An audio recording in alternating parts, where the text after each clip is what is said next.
ويا اهلا بشباب، شلونكم؟ شو اخباركم؟ ان شاء الله كلكم بخير. طبعا هذين الطيور حاليا دا ينطيهن اكل. هذا صاحبهن، راح يكون رابط قناته موجود بالوصف. طيور يثرب البجيلي. طيور يثرب البجيلي. طبعا مثل ما تشوفون ما شاء الله طيور كلش حلوه. هذا عنده زاج له اياها. ياكل من ايدي؟ لا ما معلمهم. يا شوف ما يجي.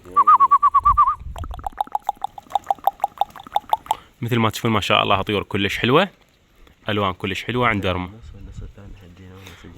طبعا هذني نص من عندهن، تقريبا بقى 20 طير مطيرهن هذه من منطقه شويه بعيده، تقريبا مسافه 5 كيلو. فهسه ينتظرهن ان شاء الله يرجعن بعد شويه، بس يرجعن اصورهن لكم فيديو جديد ان شاء الله. طبعا مثل ما تشوفون ما شاء الله ذني بيهن حمر، بيهن رمانيات، بيهن زبوريات، بيهن بصراويات، انواع واشكال الطيور حاليا عنده. فشباب اي شخص حاب يشتري طيور عنده حاليا فروخ، عنده فروخ رمانيات تقريبا عنده 10 رمانيات فروخ بعد صغار ما طيرت تمام، عمرهن تقريبا شهر.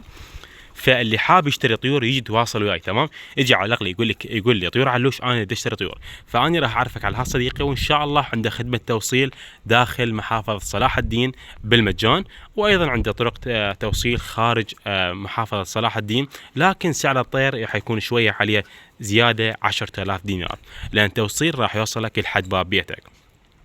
فهاي الطيور ما شاء الله مثل ما تشوفون حمر، وانواع الطيور اللي عنده. هذني رمانيات حمر، هذني زبوريات حمر.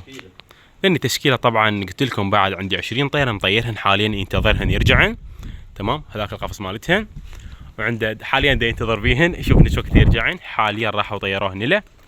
فذني ما شاء الله حاليا ذني البقن بالبيت فقط. فما شاء الله ذني طيور كلش حلوه. اكتبوا لنا بالتعليق شو رايكم بذني الطيور، واي واحد يريد يشتري طيور عنده افراخ تمام، عنده افراخ رمانيات، وايضا عنده افراخ حمر.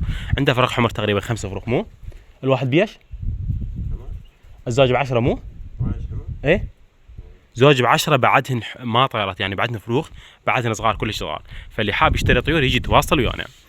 ولهنا وصلنا لنهايه هذا الفيديو، اتمنى الفيديو عجبكم، والسلام عليكم.